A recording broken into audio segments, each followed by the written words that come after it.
दे पा रहे हैं, स्वान को भोजन नहीं दे पा रहे, कौवे को भोजन नहीं दे पा रहे हो, और मान लो गया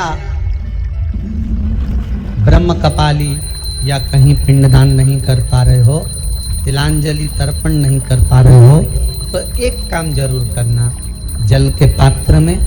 2 बूंद गंगा जल डालना और वो गंगा जल शंकर को रोज 16 दिन तक चढ़ाइए, पितृदोष समाप्त हो जाए। जब ज्यादा घर में पितृदोष हो ना, ऐसा लगे कि पितृदोष बहुत ज्यादा है, 1 रुपए कमा रहे हैं, 1.25 रुपए खर्च हो रहा है, हाथ में पैसा नहीं टिक रहा, दुकान 4 दिन अच्छी चल रही है, फिर व्यापार डाउन हो जाता है, कोई पैसा लेकर भाग गया, नहीं दे रहा, कहीं कर्जा मात्रा बढ़ गई है, ये पितृदोष के लक्षण है कुछ। इसमें आपके घर में जो भी रुद्राक्ष पड़ा हो, जो भी रुद्राक्ष रखा हो, क्योंकि संभाल के तो आप रखते नहीं, एक पानी के पात्र में उस रुद्राक्ष को डाल दीजिए, उसमें 1 चावल का दाना डाल दीजिए।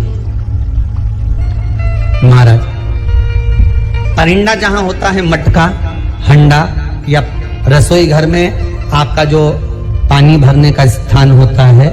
जिसको आरो क्या क्या लगा के रखते हो, उसी के कहीं पास में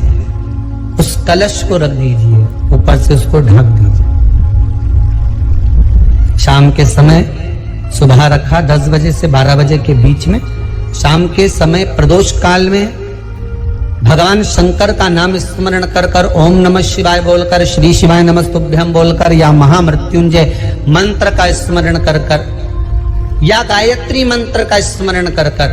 जो मंत्र आपकी बुद्धि में, विवेक में समाहित हो, उस मंत्र का नाम लेकर राम कृष्ण हरि जो बोल सकते हो, एक घी का दिया अवश्य प्रज्वलित करें, लंबी बाती का। कौन सी बाती का? फूल बत्ती का नहीं, गोल बत्ती का नहीं, लंबी बाती का। बत्ती का मुख दक्षिण की ओर, कहां पर होना चाहिए? दक्षिण की ओर, ना पूरब, ना पश्चिम, ना उत्तर। बत्ती का मुख कहां हो? दक्षिण की ओर। जैसे श्राद्ध पक्ष में ब्राह्मण को जब भोजन कराते हैं, तो ब्राह्मण का मुख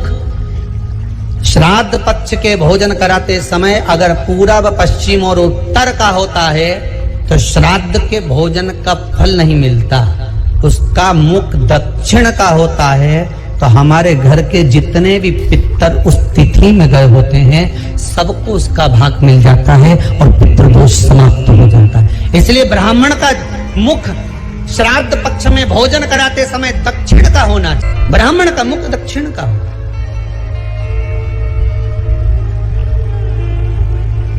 यहां तक शास्त्र कहता है, महाराज अगर गौ माता को श्राद्ध पक्ष में अगर भोजन दे रहे हो, तो गाय का मुख अगर दक्षिण का है,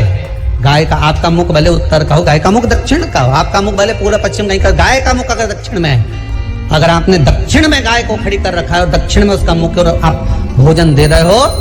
तो शास्त्र कहता है कि किसी पिंड की जरूरत नहीं पड़ती, गाय स्वतः कल्याण कर देती है, गौ माता स्वतः कल्याण कर,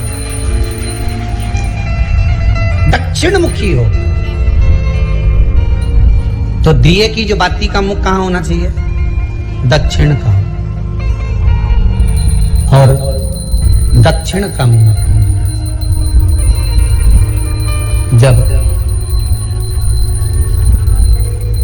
जब दक्षिण का मुख हो, दक्षिण की ओर बाती हो महाराज, तब दक्षिण की बाती जलाने के बाद में भगवान से वहीं पर प्रार्थना करें। जो कलश रखा है, उसके ऊपर जो प्लेट रखी है,